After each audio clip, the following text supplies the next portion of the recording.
Жохлыг шударгаараа шуурхай оройтой оргил цаг мэдээллийн хөтөлбөрийн 21 цагийн мэдээ эхэлж байна.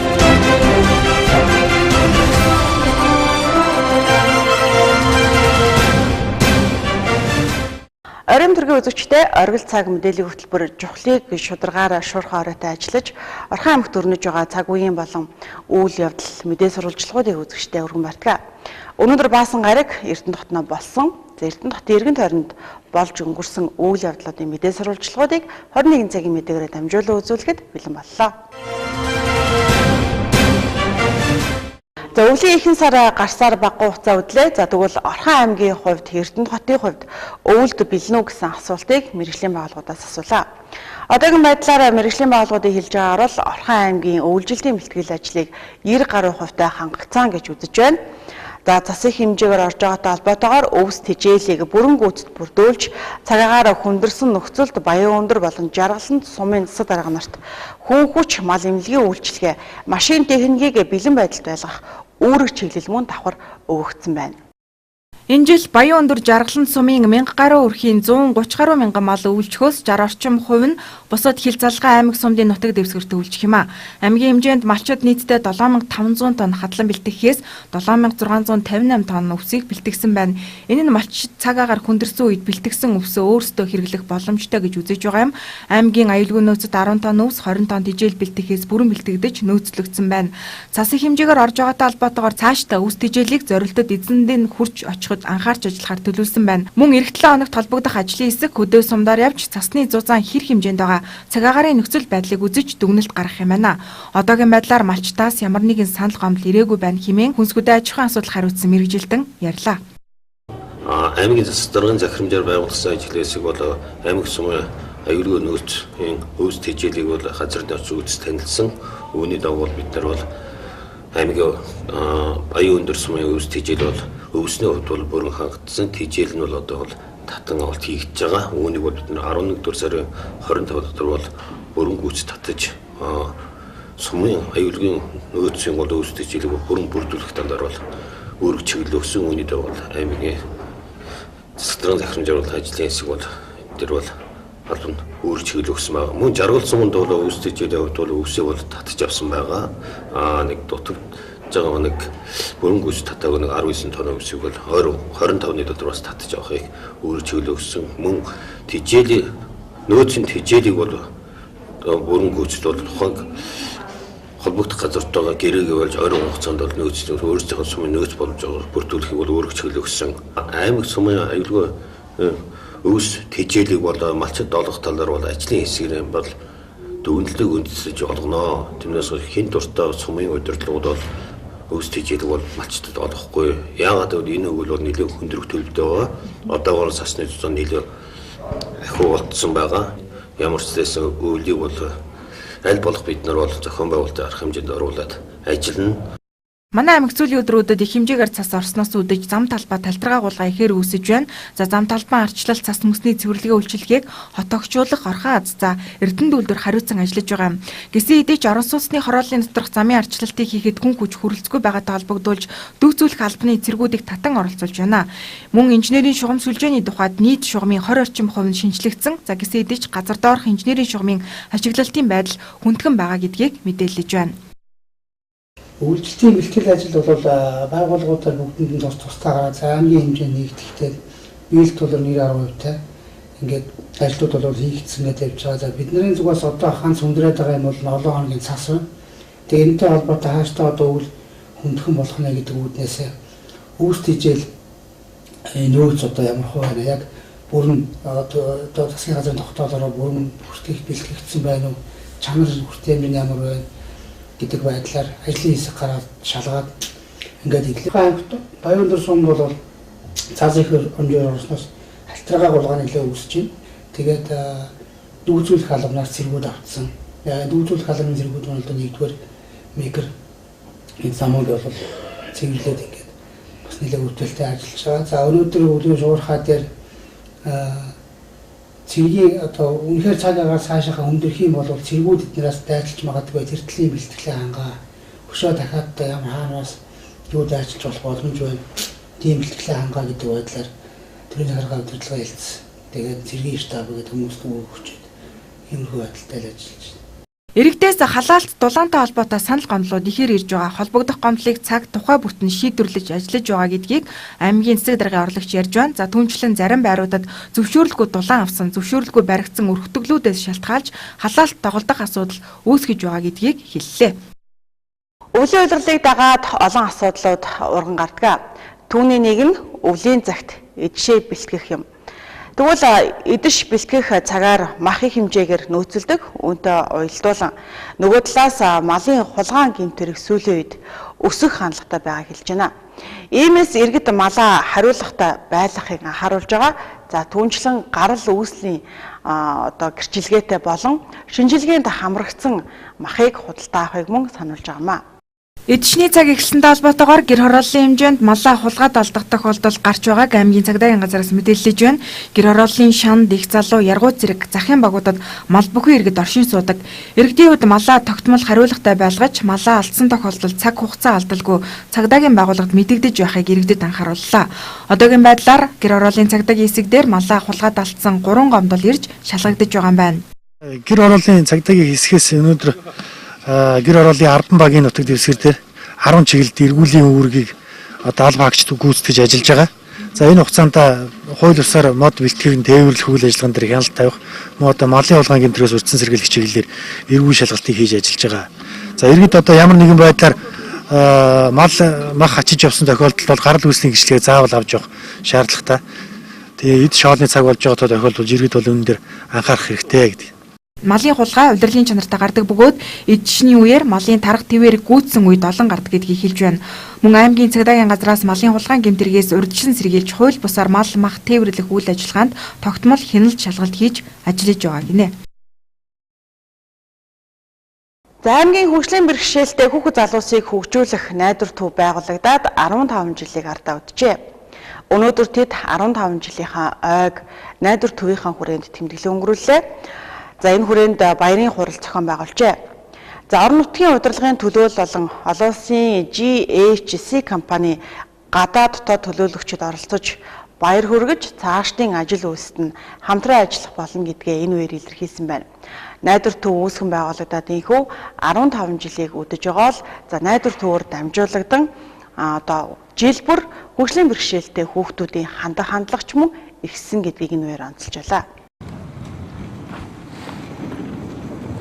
Тэртээ 15 жилийн өмнө Америк иргэн Махтагийн санаачлагаар үүссэн байгууллага өнөөдрийг хүртэл тасралт аймгийн хөгжлийн бэрхшээлтэй тусгаарлагдсан хүүхдүүдийг нийгэмшүүлж бие даах чадварт сургасаар ирсэн. Мөн энэ хугацаанд орон байр хөрөнгө санхүүгийн хүндрэл бэрхшээл тулгарч байсан ч хүүхдүүд эцэг эх гэр бүлийн дэмжлэг хичээл зүтгэлээр үйл ажиллагаа явуулсаар ирсэн. Тухайн үед 4 багш 4 хүүхэдтэйгээр 4 багш 4 хүүхдтэйгээр үйл ажиллагаа эхлүүлж байсан бол 2004 онд болохоор 24 хүүхэд 2 ангид 24 хүүхэд тэгээд 10 ажилтнаагаар үйл ажиллагаа явуулж байсан. Тэгээд энэ үйл ажиллагаа маань яваад төсөлд дуусаад 2011 онд бол маш хэцүү болоод үйл хаалгах хэмжээнд хүрсэн болооч одоо төрийн бас байгуулан одоо багш биемсрын цэнт сувилагчтайгаа хамтран бид гурав ингээд үйл ажиллагаагаа өдөө болтон өргөжлүүлээд одоо ингэж явж ирж байна. Эдгээр хүүхдүүдийг одоо ингэж хөгжиж ингэж ирэхэд багш ажилтны маань ууггүй тэгээ тэтгэлийн амжилт юм аа. Тэгээ бид бүгдийн маань бас одоо хийсэн бүтээлийн маань одоо үр дүн илрэл юм а гэж бас үзэж маш их баяртай байна. Тэгээ одоо энэ 15 жилийнхаа ойн арга хэмжээнд одоо хүрэлцэн ирсэн удирдлагууд үе үеийн багш хүүхэд эцэг эхчүүдтэй бүгдээрэнд нь 15 жилийн баярын мэнд хүргэе. Маш сайхан байна. Би одоо суугаад анхны шууд андес түүнтэй амжилттай сураад идэх нэг энэ найдварын анхны 6 зэрэгтэй нэг тэгээд өдөө 15 жилийн хугацаанд бид бэрхшээл зовлон бүх зүйлийг авч явсан үеийн захирлууд болно. Тэгээд бас энэ сэтгэлээ гарган ажилласан бүх нартай баярын мэнд хүрэхин зөв байх. Тэгээ бид өнөөдөр энэ төвд явснараа ном бичдэг, уншдаг хэмжээнд өөрийн шүлгийн нам гаргах хэмжээнд суралцсан. Мэргэжлийн сургалтууд төрлийн төвд 2 хүүхэд ингэж дэвш суралцаад амьдралаа өөрсдөө аваад явж гинэ гэдэг бол энэ одоо бидний зарж байгаа хамгийн том үр дүн амжилт юм аа. Тэгээд энэ амжилтанд хүрэхийн төлөө сэтгэл санаа, оюун ухаан, эд хөрөнгө бүх юмараа дэмжиж зүтгэж ажилласан JCS байгууллага заахтай хайлын Монголын захирал Алтан ой болон бусд хүмүүст Орхон аймгийн иргэдийн төлөөлөгчтэй хурал нийт иргэдийнхээ өмнөөс болон хувьяасаа та бүхэнд дахин баярлснаа илэрхийлээд энэ айн баярын өдрийн мэнд хүргэж аз жаргал эрүүл их сайн сайхан бүхнээ хүсье өрөөё. Тус айн баярын хүрээнд багш сургууль хүмүүжүүлэгчдийн авьяас чадрыг үнэлж чагнан дурсгалын зүйл гардуулсан юм. Мөн эцэг эх хүүхдүүд айн баярын халуун мэндийг бие биедээ хүргэн нэг өдрийг үе үеийн багш сурагч ах эгчтэйгээ дурсамж дүрэн өнгөрүүллээ. Сурж байгаа сургалтууд төвийн үзээд юу хэрэгтэй вэ? Аж ахуйн нэгж байгууллагуудын хувьд одоо хүлээсэн хариуцлага гэж бий. Тэгвэл байгууллага 50 м доторх одоо цас мөсийг цэвэрлэж халтаргаа гулгаанаас иргэд үйлчлүүлэгчтэй хамгаалах ийм одоо чиглэлийн хариуцлагыг хүлээсэн байдаг. За тэгвэл энэ хариуцлагынхаа хүрээнд төдийгүй өөрсдийнхөө санаачлагаар Орхон аймгийн Цагдаагийн бие бүрэлдэхүүн бүрэн бүрэлдэхүүнээрээ авто замын одоо цасны давхаргыг цэвэрлэж нэг өдрийг аймаг орон нутгийнхаа хөгжил дэмжлэг болгон өнгөрүүлсэн гэх сайхан мэдээлэл байна. За энэ нь хүчний байгууллага анх удаа олон нийтийн арга хэмжээг зохион явуулснараа онцлог байжээ. Түүнчлэн бусад албан газар байгууллагууд зам талбайн цэвэрлэгээ үйлчилгээ хийхийг уриалсан байна.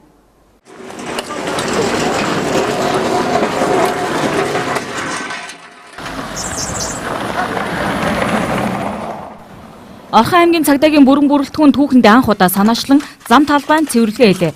Сүүлийн өдрүүдэд цас ихээр орж цас мөсөн давхар үүсэт байсан. Үүнээс болж автоёрын жижиг томоосол гэмтэл ихэр гардаг байна. Харин аймгийн Цагдаагийн бие бүрэлдэхүүн нийгмийн үүрэг ухамсарлан уг ажлыг зохион явууллаа. Цагдаагийн албан хаагч 200 гаруй хүн идэх санаачлаг гарган бүгд багаж хэрэгслээ гэр гэрээсээ авчирч хэдийгээр өглөөгөр хүйтэн байсан ч нийгмийн ажилд оролцож байгаадаа сэтгэл хангалуун эрч хүчтэй ажиллаж байлаа. Энэ зам болоод ерөөс маш их мөсцсөн байна доо. Хайж орсон болоод ерөөс нээлттэй цастай харин доор нь мөстэй байна л дээ. Тий. Бала 3-4 давхар янзын тийм ихтэй шороотой хайлтын цас байна. Мөстэй дороо. Мөс нь цуцаа байна. Туутна гайгүй нөө. Багаж зэвсгээ хаанаас авчихсан бэ? Өөртөө л тэгэл. Хаяха бусад байгууллагатай хандаад мөн манай байгууллага шиг ингээл одоо юу ягаал тий эрүүлч хэрэг юугаар одоо ингээл талбайгаа цэвэрлээд мөн хүмүүстэй зам талбайгаа цэвэрлж одоо дэм болоороо л гэж хэлмээр бусад байгууллагч гэсэн уриалж байна. За сүүлийн өдрүүд бас Орхон хэмжээнд бас удаа дараа үргэлжлсэн олон удаа давтамжтай цас оронтой холбоотойгоор халтраа болгоо маш их хэсэж байна. За эдгээр хариуцсан отгочлын байгууллагууд одоо зам арчлалын компаниуд ажиллаж байгаа эдэж гисэн бас цас нь өргөжж ороод байгаа учраас бас халтраа болгоо маш их байна. Энэ халтраа болгоотой холбоотой бас зам дээр бас л ноцтой хэрэг осол гараагүй ч гэсэн бас мөргөлдөх шөргөлдөх байдлаар ийм асуудал бол нэлээд гарч байна л да. Тийм учраас 2015 оны 9 сарын 1-ээс хэрэгжигдсэн зам үйлдвэрийн хуулинд бол бүх шатны засаг дарга нар бол тухайн иргэн хуулийн этгээдийг бол ойролцоох одоо орчин байгаа газрын цас бүсийг арилгах чиглэлээр бол үүрэг чиглэх. За иргэн хуулийн этгээдүүд бол бас өөрийнхөө орчин байгаа газрынхаа ойролцоох замын бохирдол цас бүсийг арилгах үүрэгтэй гэдэг ингээд хуучлаад өгсөн байж байгаа шүү дээ. Хэрвээ энэ цас бүс алтраа уулгаатай холбоотойгоор одоо гарсан осол гэмтэл юм байх юм бол тухайн байгууллага хариуцлага хүлээлгэхээр ингээд хуульч өгсөн байж байгаа. Тэгэхээр энэ ажлын өрөөнд бас бид нар Цагдаагийн байгууллага маань бас энэ хариуцсан одоо Цагдаагийн газрын урдлын замын зочгсыг цэвэрлэгээр дээр ажиллаж байна. За өнөөдрийн байдлаар харуул жижигүүртэйгээс босод одоо нийтдээ 200 орчим албаагч энэ цэвэрлэгээр дээр ажиллаж байна. За өнөөдрийн байдлаар манай нийтийн хэвж хамгаалах тасгийн хамт олон 80 хүний бүрэлдэхүүнтэйгээр энэ гудамж талбайд үүссэн халтраа гулгаа за замын цасыг ийм цэвэрлэх ажлыг зохион байгуулад ажиллаж байна. Тэгээд энэ ташрамд бас энэ манай аймгийн хэмжээний аж ахуйн нэгж байгууллагууд бас хуулийн заасан дагуу орчин тойрныхаа 50 м газрыг бол цэвэрлэхийн үүрэгтэй байдаг. За энэ үүргийнхээ хүрээнд өнөөдөр манай Орхон аймгийн Цагдаагийн газрын даргын шийдвэрээр нийт бие бүрэлдэхүүний маань 80 гаруй хувь нь бол энд ажиллаж байна. За өглөөний 9 цагаас эхэлээд одоо яг газар дээр нь энэ зам талбай дээр галтаргаа болгоо үүссэн энэ замын нөхцлүүдийг цэвэрлээд яг газар дээр ажиллаж байна. Орхон аймгийн цагдаагийн бие бүрэлдэхүүн за замынхаа талбайг одоо өнөөдөр цэвэрлж байна. За бүгд гэр гэрээсээ багаж хэрэгслээ авчран энэ мөстөн замын давхаргыг бас цэвэрлж байна. Гадаа хэдий тэсгэм хүүтэн байгаа ч тэд ажлаа хийсээр бас дулаахан байна гэж хэлж байна. Мөн энэ мэтчлэн бусад албан байгууллагуудыг бас энэ замынхаа талбай болгон мөсөн давхаргыг бас цэвэрлээч гэж бас уриалж байгаа юм а. Танаа арилж Эрдэнэ гэж хүн сая тэгж олон өдөр үргэлжлэн орж байгаа цаснаас болж зам ашиглалтын компаниуд хүч өрөхгүй хүрээд байсан. Яг энэ нэгдэгтэй халдваргаа гулгаа ихсэн тохирсон үед энэхүү ажлыг санаачлан ажилласан их нүдэ олсон ажил байлаа гэж иргэд ярьж байна. Мөн цагдаагийн газраас 2015 оны 9-р сарын 1-ээс бүх шатны иргэн хуулийн этгээдүүдэд ойролцоох зам талбайг хариуцсан цэвэрлэгээ үйлчилгээ хийхийг заан хуульчилсны дагуу бусад шатны байгууллагуудад орчныхаа зам талбайн цас мөсийг цэвэрлэж халдваргаа гулгаанаас урьдчилан сэргийлж ард иргэдийн эрүүл мэндэд анхаарч байхыг уриалсан юм а. Улсын тэргүүний их тодтолтой цөөхөн цэцэрлэг Орхон аймгийн хувьд үйл ажиллагаагаа эрхлэн явуулдаг. Тэдгээрийн нэг нь 9-р цэцэрлэг юм. 9-р цэцэрлэгийн бэлтгэл бүлгийнхэн эрүүл мэнд эцэг эхийн оролцоо гэсэн сэдвийн хүрээнд 9 болон 10-р сард шинээр мэдэж сурсан дуу, бүжиг, шүлэг болон за өөрсдийн эрүүл мэндийн хүрээнд хийгддэг гимнастикаараа гэр бүл эцэг эхчүүдэд тайлан тавьжээ. Тус цэцэрлэгийн хувьд онцлог ихтэй гэдгийг нээр онцлоо. За Япон багш хичээл зааж гадаад дуу хөгжим суралцдаг юм байна. Түүнээс гадна хүүхдүүдийн чадварыг хөгжүүлэх эрүүл мэнд тал дээр онцгой анхаарч ажилладаг гэдгээ ч хэлжээ.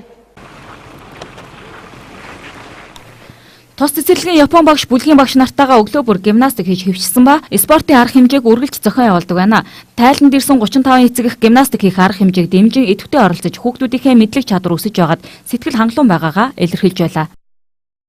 За ер нь бол яг бид манай цэцэрлэг бол Япон багш маань ер нь бол гадаад хэлэхээсээ илүү хүүхдийн бол чадварт одоо маш их тулгуурлан ажиллаж байгаа. Мөн одоо багш нарт маань бол одоо сургалт зөвлөгөө те дагуулan хийх одоо энэ үйл ажиллагааг бол удирдан явуулдаг. Мөн одоо манай Япон багш Шори багш маань бол мөн одоо бүлгийн багш нартай хамтраад өглөөний гимнастикийг одоо тогтмол одоо явуулж хэвшсэн. Мөн одоо спорт баярыг бас зохион явуулдаг. Энэ хүрээнд ер нь бол хүүхдийн одоо эрүүл мэндийг дэмжих одоо ажлын хүрээнд бол ер нь хүүхдийг одоо спортоор хичээлүүлэхтэй хүүхдийн одоо гимнастикийн өв тэгш одоо хүмүүжлийг одоо бий болгоход манай багш нар төлхөө ажиллаж байгаа да. Өнөөдөр үйл ажиллагаа сайхан болжээ. Тэгээд энэ цэцэрлэгийн багш ангийнхаа багшд маш их баярлалаа гэж хэлээ. Ер нь л тэгээд нөгөө нэг 10 сарын тайлангаа одоо тавьж байгаа юм билээ. Тэгээд нөгөө 10 сард юу сурч мэдсэнгээ юу яаж эцэгчүүдэд танилцуулж тэгж авсан. Чи ингээд ирж хүүхдүүдийн өглөөний хийдэг гимнастиктай танилцлаа. Бас бэлтгэл бүлэг болохоор эдгээр ааха тэмцээнд мэдлэг авьяасаа сорж хүүхдүүд өчигдөр өглөөний заасан дуу өнөөдөр маш сайн зурж байна. Бас тэгээд цэцэрлэгт явсан бэлтгэл бүлгийг гэхэд боломжийн мэдлэгтэй байна.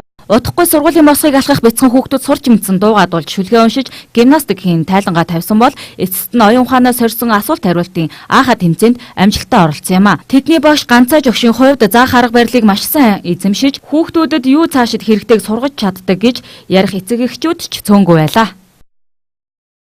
Зориул цагмдээлийн хөтөлбөрийн сурчлах багийнхан Яргуут багт ажиллажээ. Хотын төвөөс 10 км-ийн зайд байдаг тус багийн иргэд нийтийн тээврийн үйлчилгээг бүрэн хүрч чаддгүй талаарх санал гомдлыг ирүүлдэг. Энэ тулгымцсан асуудал болсон гэдгийг ч иргэдийн интернет нэвтрүүлэгт ирүүлсээр байгаамаа. Тэгвэл эх 7 хоногоос за том аврын автобус Яргуут багийн иргэдэд үйлчилгээр болсон гэх сайхан мэдээ байна. За цаашид автобусны тоог нэмэх болно гэж тус хэлэлцүүлгийн үеэр яригдсан байна. Яргуутын оотоос өвлийн хүүтнэр хүүхэд өвчтүүд 2 км явжээч сая нэг такси хулгайн унаанд хүрдэгэ. Мөн өглөө оройд хүүхдэд дагуул яваа иргэдийг такси авдаггүй ганцаараа яваа иргэдийг авдаг гэж иргэд ярьж байна. Өнөөдрийн хэлэлцүүлгээр тус багт хамаарагдах нийтийн тээврт хүрч чаддгүй иргэдэд нийтийн тээврийн маршрутыг танилцуулж цаашид ямар замаар бүгдэд үйлчилж болох талаар нээлттэй хэлэлцүүлэг хийсэн юм а. Хэлэлцүүлэгт автотээврийн дарга Эрдэнэтбаатар тээврийн мэргэжилтэн Бадам Сэрэжид автомастер төвийн захирал Баатармөнх тендерийн жолооч нар оролцож иргэдийн санал бодолтой танилцсан юм. Энэ өвлийн хүйтэнд хүлээд багтаа явж ивэл чирэгдэл багтаа явж ивэл их сайн байна. Шийдэд өгвөл их сайн байна. Тэр тусмаа хүүхдээ эхчүүдэд маш их хүн дээр нөлөөлж байгаа. Өглөө хүүхдээ өргөж өгөхөд автобус нь жижигхэн нэрг нь авахгүй байна. Хүүхдээ 2 хүүхдээ хөтлөө явж байгаа хүмүүс хайчаа нэг хүнийг аваад явж гин маш хүнтэй байгаа. Энэ аваатын 29 энэ даваад энэ гүгөөд энэ толгодоо даваад энэ улсууд одоо энэ автобус микро адныг нь одоо явуул дөхүүлж өгөөч гэж хүсмээр байна. Одоо энтхийн иргэдэд сургууль соёлын хүүхдтэй бүр дэнж рүү явдаг сургуулийн хүүхдтэй. Аймгийн төвөөс 10 гаруй километр аслагдсан багт ордог. За манай багийн иргэд нийтийн тээвэрт хүрэхэд одоо 2 км гарan газар алхачиж нийтийн тээврийн үйлчлэгийг үзүүлдэг байгаа. За өнөөдөр бол автомастер төв манай Яргуут багийн чиглэл болон Их залуу багийн чиглэл нийтийн тээвэр явуулах үйлчлэгийн тендер шалгалж одоо өнөөдөр энэ үйлчлэгийг хаанаас аль маршрутаар яаж явах вэ? Яаж ажиллах юм бол иргэдэд одоо хүртээмжтэй байх вэ гэдэг талаар иргэдийн санал бодлыг сонсох хэлэлцүүлгийг явуулж байгаа маа. Хэлэлцүүлгийн үр дүнд иргэд нийтийн тээврийн үйлчлэгэнд бүрэн хамрагдаж хүрэх гэсэн газраа нийтийн тээврээр хүргүүлдэг болох боломж олцоо бүрдэх юм а. Мөн Яргуутын чиглэлийн тендер шалгасан автомастер төв иргэдэд хандан хулгайн тээврийн хэрэгслээ бүү үйлчлүүлээч. Эргэн та бид буух эзэнтэй буцах хаягтай тендерийн компаниараа үйлчлүүлж хэвших хэрэгтэй байна. Мөн тодорхой маршрутын дагуу явж байгаа нийтийн тээвэртэй буруу газраас сууж үйлчлүүлж байна гэж хэлсэн юм а. Энэ их залуу эцэс чигээрээ доошоо уруулж жагаад энэ болгоны зам руу орж ирж байгаа тийм. Энд яваад 6-гийн 1 танистагаар өгсөд ийдлгээр тойроод 9 эрдэнэ ороод дөмөг зах ороод буцаж 4 захаар дээшээ эргээд 4.16-аар ороод ингээд 6-1 ороод ингээд ийм маршрут батлагдсан байгаа. Өнөөдөр бид нар 6-гийн 1 дээр л бөөгнөр л үсэт байгаа. Нэгийн 16 дахь байр ч юм уу 3 дугаар микрос ч юм уу магадгүй энэ 4.16 дахь байрны зогсоолоос Данистаа явахын тулд манайхан 6-гийн 1 рүү очиж суугаад байгаа байхгүй. За тэгээ иргэдийн санал гомдлоо барагдуулах хариуцлагын тогтцолтой байхгүй гэдэг. Ийм юм зөндөө гарсан. Машин дотор нь юмаг санамсар гүгээс болоод орхичдаг. Эргээд хандах газар байдгүй. Гэтэл энэ шугамд явж байгаа хууль ёсны тээврийн хэрэгсэл зуусан бол компани руу нуцтаад юм олж авсан зөндөө тохиолдол байдаг. Ард иргэдэд нийтийн тээвэр үйлчлэгээний маршрутыг жижиг хэмжээний боршуур хэвлэн тараах нь зүйтэй гэж үзсэн юм. Мөн хэлэлцүүлэгт ирсэн багийн иргэд ямар хүндрэл бэрхшээл байгаагаа тендер ирэх авсан компани болон жолооч нарт хандуулан хэлсэн юм а. Тэрүүгээр чиглэлд өгцөө ханаа хэрэг үнэхээр нийтийн тээвэр явахгүй байвал манай аймагт хөгжлийн бэрхшээлтэй хүүхдийн эрүүл мэнд боловсрол нийгмийн хамгааллын комисс 2016 онд байгуулагдаад ажиллаж байгаа юм байна. За тухайлах юм бол энэхүү комисс нь тухайн хүүхдийг хөгжлийн бэрхшээлийн онцлогоос хамаарч боловсролын үйлчилгээнд бүрэн хамруулахыг зорж ажилладаг гэдгийг хэллээ. Одоогийн байдлаар манай аймагт хөгжлийн бэрхшээлтэй хүүхэд энгийн сургуульд хамрагдах байдал хангалтгүй байна гэж мэргэжлийн байгууллагууд үзэж байгаа юм байна. Орхон аймгийн хэмжээнд 3850 гаруй хөгжлийн бэрхшээлтэй иргэн байдаг гэсэн статистик тоо мэдээлэл байна.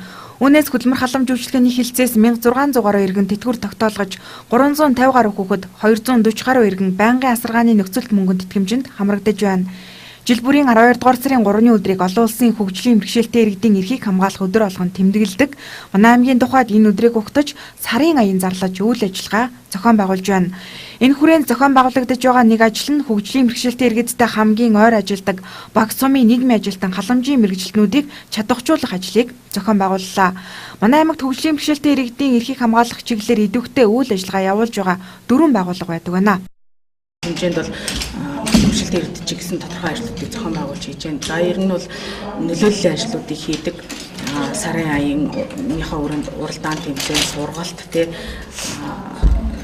төрөл бүрийн арга хэмжээнүүдийг зохион байгуулахаас гадна өөрсдөөсөө өөрчлөлтүүдийн тийм уриатаагаар бол бусад байгууллагууд болсон хөгжлийн бэрхшээлтэй иргэдэд зориулсан дэд бүтцийг бий болгох чиглэлээр төлөв ажиллаж байгаа. За өнгөрсөн зам бол бид нэр дэд бүтцийн үлгийг хийсэн. Одоо мөн дэд бүтц сайжруулах чиглэлээр цаашид ямар арга хэмжээ авах вэ гэдгийг стратеги мөр хөтөлбөрт тусгаад явж байна. Өнгөрсөн зуун хийгдсэн дэд бүтцийн үнэлгээгээр бол манай аймгийн хэмжээнд бол хөгжлийн бэрхшээлтэй иргэдэд зориулсан дэд бүтц ерөнхийдөө бол байхгүй нэг хэрэгжилт нь 30% байдал гэж үнэлгээ гарсан. Одоо явган үний зам гарц тэгээд уулзуур гарц дээр гэрлэн тохиод дуут тохионууд байх хэвээр энэ эдгээрээс бол хийгдсэн ажил бол аахгүй. Тэгээд ихэнх том үйлчлэгээний байгууллагууд дээр тэрэгцэртэй иргэд орох боломжоор хангагдсан байна уу гэдэг гих мэтчлэгийн асуудал дээр хийгдсэн байна. Мөн манай аймагт хөгжлийн бэрхшээлтэй хүүхдийн эрүүл мэнд боловсрол нийгмийн хамгааллын комисс 2016 онд байгуулагдаад ажиллаж байна. Тус комисс нь хүүхдийн хөгжлийн бэрхшээл болон чадварыг илрүүлэх, тодорхойлох, тухайн хүүхдэд тохирох эрүүл мэнд нийгмийн халамжийн үйлчлэгийг тодорхойлох, шаардлагатай үйлчлэгэнд хамруулж хяналт тавьж ажиллахад чиглэлтэй. Тухайлбал тухайн хүүхдийг хөгжлийн бэрхшээлийн онцлогоос хамаарч боловсролын үйлчлэгэнд бүрэн хамруулахыг зорж ажилладаг байна. Одоогийн байдлаар хөгжлийн бэрхшээлтэй хүүхэд энгийн сургуульд хамрагдах байдал хангалтгүй байгаа гэж хэлж байна. Ерөнхийдөө энэ комиссийн хурлын дан гац байнгын асаргаалтай хүүхдийн сонголт бас биш л дээ. Энэ нь болохоор эрүүл мэндийн талаас нь зөвлөгөө мэдээлэл өгч байгаа эмчнэр, боловсролын талаас нь бас мэдээлэл зөвлөгөө тусгай боловсролын мэргэжилтнүүд өгч байгаа юм томоохон юу байгаа. Тэгээд тухайн хүүхдийг одоо хөгжлийн бэрхшээлийн онцлог хэлбэрээс хамааруулаад боловсролын үйлчлэгэнд яаж хамруулах вэ? Хаана ямар сургууль сургаж болох вэ? Гэх чинь юм комиссийн шийдвэрүүдийг гаргаж ингэж ажилладаг. Одоогийн байдлаар бол энэ бол хангалтгүй байгаа. Хөгжлийн бэрхшээлтэй хүүхдүүд тэгээд нийгмийн ойлголтч төр ер нь хөгжлийн бэрхшээлтэй байх юм бол баг гэртэл байж явах ёстой гэсэн нийгмийн ойлголт байгаа. Гэхдээ энэ мэдээж яваанда арилах хаалтай. Тэгээд хаана энийг бас тасалруулах тал дээр ингээд ажиллаж байгаа. Одоо энэ сургалт ч гэсэн мөн ялгаагүй. Хөгжлийн бэрхшээлтэй иргэд ч ялгаагүй энэ сургалтанд бас оролцох хэрэгтэй, мэдээлэл хангагдах хэрэгтэй, мэдээлэл авах хэрэгтэй гэх юм. Тэрнтэй ялгаахгүй хөгжлийн бэрхшээлтэй хүүхдүүдийг аль болох тусгай сургуульд биш хамруулан сургах юм үйлчлэгээ одоо засгийн газраас баримталж байна л та. Одоо хөгжлийн бэрхшээлтэй хүүхдүүдийн тусгай сургууль гэдэг маань одоо нэг өсөндөө бас ялгуулан гадуурхалтын нэг хэлбэр болох гээд байгаа учраас аль болох тэр хүүхдийн бэрхшээл нь хөнгөө боломжтой байвал нийт масс дунд сургаач гэсэн чиг баримжаач гэсэн боловсролын газар дээр ингэж ажиллаад байгаа. Хөгжлийн бэрхшээлтэй хүүхдэд дунааны хөнгөлөлт гэж жилд 200 мянган төгрөг олгодог байна. Энэ нь тухайн хүүхдийг сургуульд бүрэн хамруулж, сурах нөхцөлийг бий болгож чангасан тохиолдолд олгогддог гин. Одоогийн байдлаар уг мөнгийг 6 хүүхэд авчээ. Хөгжлийн бэрхшээлтэй иргэд өнөөдөр тодорхой төрлийн тэтгэвэр тэтгэмж тусламж үйлчлэгэнд хамрагдаж байгаа боловч бусад хүмүүсийн адил ялгуурлан гадуурхалгүй эрх тэгш нийгмийн харилцаанд орж боловсролын үйлчлэгэнд хамрагдах боломж одоо хүртэл бүрэн хангагдаагүй байна.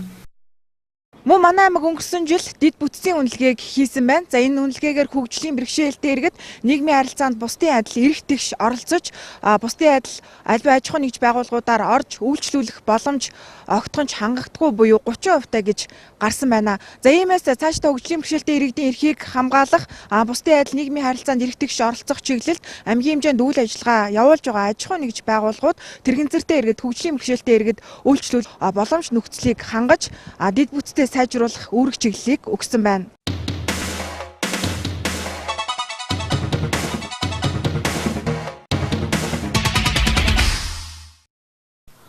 Монгол улс Оскарт кино дэвшүүлэх эрхтэй боллоо. Контент продюсер зургийн найруулагч Ангараг Оскарт кино нэр дэвшүүлэх эрхтэй гишүүн болжээ. Атганд үлдсэн Эрдэнэ Ануу хатан миний хөрч чөтгөр бодлын хулгайч Дэв мөн 2017 онд нээлттэй их Чингисийн хүүхдүүд зэрэг кинонуудад гүйцэтгэх продюсер болон зургийн найруулагчаар ажилласан продюсер Ангараг Америкийн нэгдсэн улсын кино академийн дээд шагнал Оскарын гадаад хэл дээрх төрөлд Монгол улсаас нэг киног нэр дэвшүүлэх бүрэн эрхт академийн гишүүн болсон байна. Ингэснээр Монгол улс Оскарт кино нэр дэвшүүлэх эрхтэй улс болж байгаа бөгөөд энэ эрх нь 2017 оны 3 дугаар сарын 15-ны өдрөөс хэрэгжиж эхлэх юм байна. Бугын цаг 11 сая франк хүрчээ. Зарын тансаг зэрэглэлийн цаг үйлдвэрлэгч Патек Филиппи компани зэвэрдгүй гангаар хийсэн REC 1518 бугын цаг тус улсын нийслэл Женев хотод дуудлага худалдаагаар зарагджээ. Улмаар түүхэндх хамгийн их үнд хүрсэн цагаар нэрлэгдсэн байна. Тус цаг 11 сая франкын үн хүрсэн ажээ. Дуудлага худалдаа энэ сарын 12-ны өдөр болсон бөгөөд цаг дуудлага худалдаа эхэлснээс ердөө 13 минутын дотор зарагджээ. Үн хаялцлах худалдаач тун өрсөлдөөнтэй болсон гин одоогоор цагийг худалдаа авсан болон худалдаа авсан хүмүүсийн зохион байгуулагчдын зүгээс нотолж байна. REC 1518 бугын цаг 1941 онд үйлдвэрлэгдсэн бөгөөд дэлхийн хамгийн анхны тасралтгүй үргэлжлэх календар болон секундометраар тоногложээ. Цаг агаарын нөхцөл байдлаас үүдэж сургууль цэцэрлэгийг амраах шийдвэр гаргаагүй. Өнөөдрөөс эхлэн нийт нутгаар зочир хүүтэрнэ гэдэг ус цаг уур орчны шинжилгээний хүрээлэнгээс мэдээлсэн. Үүнтэй холбогдуулан сургууль цэцэрлэгийг түр хугацаагаар амраах хэсэг талаар иргэдийн санал олон нийтийн сүлжээгээр гараад байна. Тэгвэл энэ талаар албан ёсны шийдвэр гаргаагүй байгаа гэдгийг боловсролын газраас өгч байна. Тодорхойлбол боловсрол соёл шинжилгээ ухааны салбарын яамнаас албан ёсоор хандаж амрах санал гаргасан зүйл байхгүй байна. Хэрвээ ямар нэгэн шийдвэр гаргах бол хуулийн дагуу явах ёстой. Онцгой байдлын ерөнхий газраас шаардлагатай гэж үзээд манайх руу албан тод хүргүүлсэн тохиолдолд яамнаас шийдвэр гарна. Одоогоор өөрчлөлт оруулах асуудал хөндөгдөөгүй байна гэсэн байна.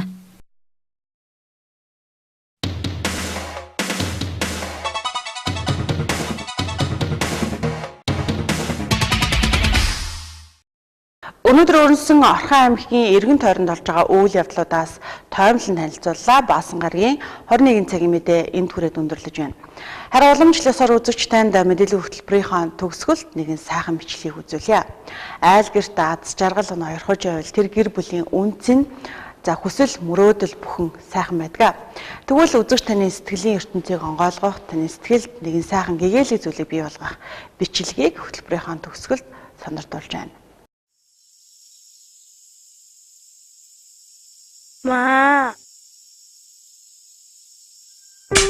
这是我妈第一次打我，可是我希望这一巴掌是真的，因为我做了一件该打的事。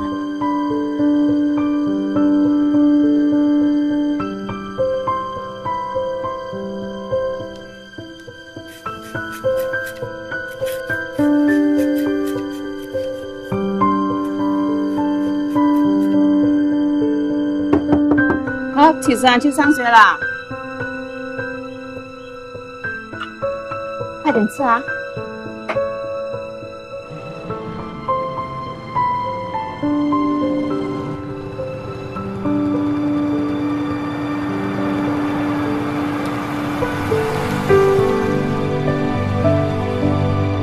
不是因为我觉得穷很丢脸。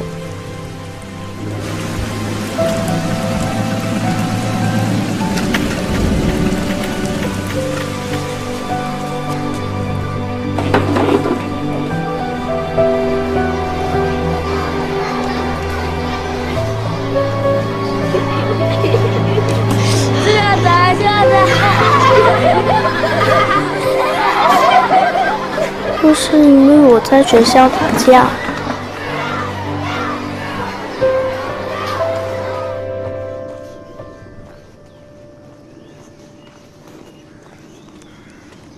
阿浩，阿浩，怎么？你不要跟我讲做梦啊！你在学校做什么？打架是不是？你看你的衣服啊，你自己看的，又花钱买衣服了。因为你啦，人家一直笑我塑料仔啊。 因为你呀、我们才没有钱呐、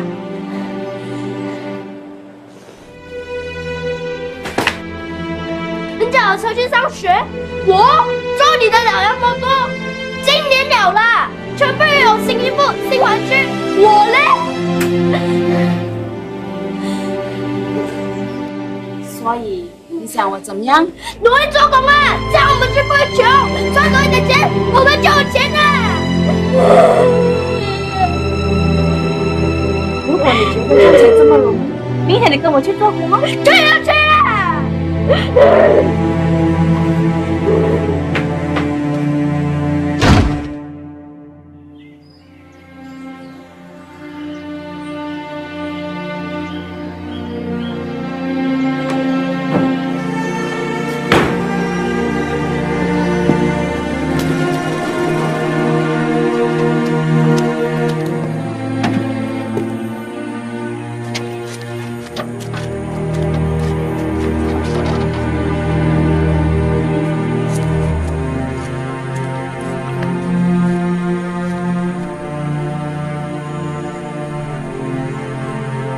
我该打，是因为我叫他再努力一点做工。其实，他这辈子都在努力了。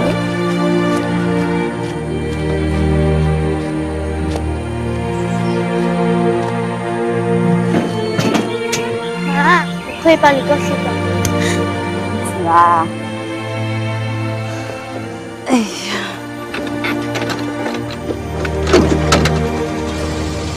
妈，妈，什么？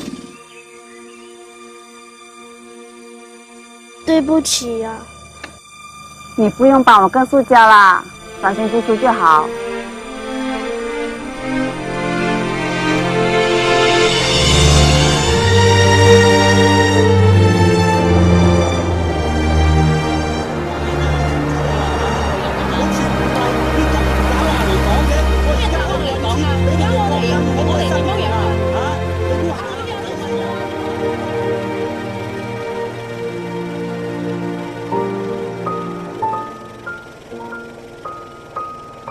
хамгийн сайхан зүйлс. Үргэлж хажууд чинь байдаг.